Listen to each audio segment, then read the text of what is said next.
गोस्वामी जी कहते हैं, चरित सिंधु गिरजा रमण, वेद न पावहीं पार, वर्णे तुलसीदास की में अतिमति मंद गवार। मैं कैसे वर्णन कर सकता हूं भगवान शंकर के चरित्र का। मैंने संक्षेप में शिव चरित्र सुनाया है। ये कथा किसने सुनाई है, किसको सुनाई है? कल आपको सुनाई थी हमने। याज्ञवल्क्य जी महाराज भरद्वाज जी को ये कथा सुना रहे प्रयाग में। अब कल आपने सुना था याज्ञवल्क्य जी से भरद्वाज जी ने क्या पूछा था? राम कवन, राम कौन है? और याज्ञवल्क्य जी ने पूरा शिव चरित्र सुना दिया। पहले तो सती चरित्र, फिर पार्वती चरित्र और शिव चरित्र, शिव जी के विवाह तक की कथा सुना दी। ये तो वही बात हो गई, कोई आपसे पूछे आपका नाम क्या है, बोले हम सुहागपुर में रहते हैं। अरे भैया तुमसे नाम पूछ रहे हैं, जगह थोड़ी पूछ रहे हैं। प्रश्न कुछ पूछा जाए, उत्तर कुछ दिया जाए। याज्ञवल्क्य जी से भरद्वाज जी ने पूछा, राम कवन प्रभु पूछूं तो ही, राम कौन है? और याज्ञवल्क्य जी कहते हैं, सुनो शंकर जी का विवाह कैसे हुआ। लेकिन याज्ञवल्क्य जी से भरद्वाज जी ने एक बार भी ये नहीं कहा कि मैंने आपसे राम कथा सुनने की कही थी, आपने तो शिव कथा सुना दी। ये शिव कथा क्यों सुना दी आपने? एक बार भी नहीं कहा। उतनी श्रद्धा से सुनते रहे। इस पर श्री याज्ञवल्क्य जी प्रसन्न हो गए कि अरे तुमने शंभु के चरित्र को इतने प्रेम से सुना है भरद्वाज, अब मेरा मन प्रसन्न हो गया है। तुम्हारी कथा पर इतनी प्रीति है कि मैं कथा तुम्हारे मन की नहीं भी सुनाई तब भी तुमने इतने प्रेम से सुनी। लेकिन सुनो, शिव चरित्र सुने बिना रामचरित्र में प्रवेश नहीं हो सकता है। राम कथा का प्रारंभ ही इसलिए शिव चरित्र से है।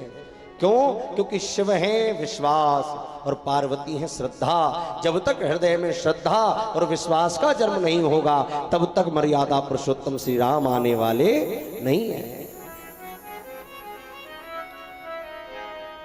तब श्री याज्ञवल्क्य जी ने कहा, भरद्वाज जी शंभु चरित सुनी सरस सुहावा, शंभु चरित सुनी सरिस सुहावा, भरद्वाज मुनि अति सुख पावा, भरद्वाज मुनि अति सुख पावा, बहुलाल सा कथा परवाड़ी, बहुलाल सा कथा परवाड़ी, नयन ही नीर रोमा बली ठाड़ी, नयन ही नीर रोमा बली ठाड़ी, प्रेम दिवस मुख आवे न वाणी, प्रेम विवश मुख आवे न वाणी, दशा देखी हर से मुनि ज्ञानी, दशा देखी हर से मुनि ज्ञानी, यहो धन्य तब जन्म मुनीसा, तुम धन्य हो जन्म मुनीसा, तुम ही प्राण सम प्रिय गौरी सा, तुम ही प्राण सम प्रिय गौरी सा, अहो धन्य तब जन्म मुनीसा, धन्य तब जन्म मुनीसा, तुम ही प्राण सम प्रिय गौरी सा, तुम ही प्राण सम प्रिय गौरी सा, प्रिय गौरी सा। प्रिय गौरी सा। शिव जी के चरित्र को सुनकर भरद्वाज जी इतने प्रसन्न हो गए, आंखों से अश्रुपात होने लगा, रोमावली खड़ी हो गई महाराज। और कथा पर और लालसा बढ़ गई, बहु लालसा कथा पर बाड़ी, नैनन नीर रोमावली ठाड़ी। प्रेम में मुग्ध हो गए, मुख से वाणी नहीं निकल रही है। उनकी दशा को देखकर याज्ञवल्क्य जी बोले, हो धन्य हो धन्य हो धन्य हो, तुम्हें प्राण से प्रिय भगवान शंकर हैं।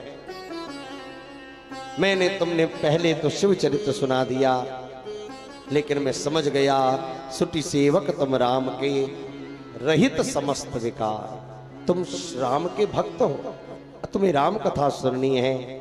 मैं जाना तुम्हारे गुणशीला, मैंने तुम्हारे गुण को जान लिया, तुम्हारे सील को जान लिया। अरे तुम्हें मैंने जो सुनाया वो प्रेम से सुन लिया, इसलिए तुम्हारे गुण और सील को मैं जान गया हूं। अब तुम्हें रामचरित सुनाता हूं। पर एक बात कहूं भरद्वाज, मुझ में इतना सामर्थ्य नहीं है कि मैं राम की कथा कह सकूं, रामचरित को कह सकूं। रामचरित अति अमित मुनीसा, और कहीं न सकहीं सत कोटि अहिंसा। अरे मैं क्या कहूंगा रामचरित्र।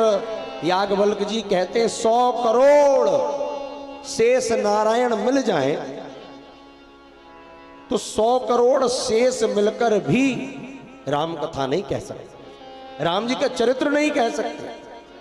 100 करोड़ अर्थात एक शेष नाग के 1000 मुख होते हैं, तो फिर 100 करोड़ शेष नाग के कितने मुख हो जाएंगे? इकाई, दहाई, सैकड़ा, हजार, 10,000, लाख, 10 लाख, करोड़, 10 करोड़, अरब, 10 अरब, खरब, 10 खरब, और महाराज 10 खरब मुख हो जाएंगे। 100 करोड़ शेष नागों के मुख जब गिने जाएंगे तो 1-1 हजार के हिसाब से 10 खरब मुखों से शेष नाग अगर राम जी की कथा गाएं तो वह भी नहीं गा सकते, तो मैं कैसे गाऊं? दृष्टा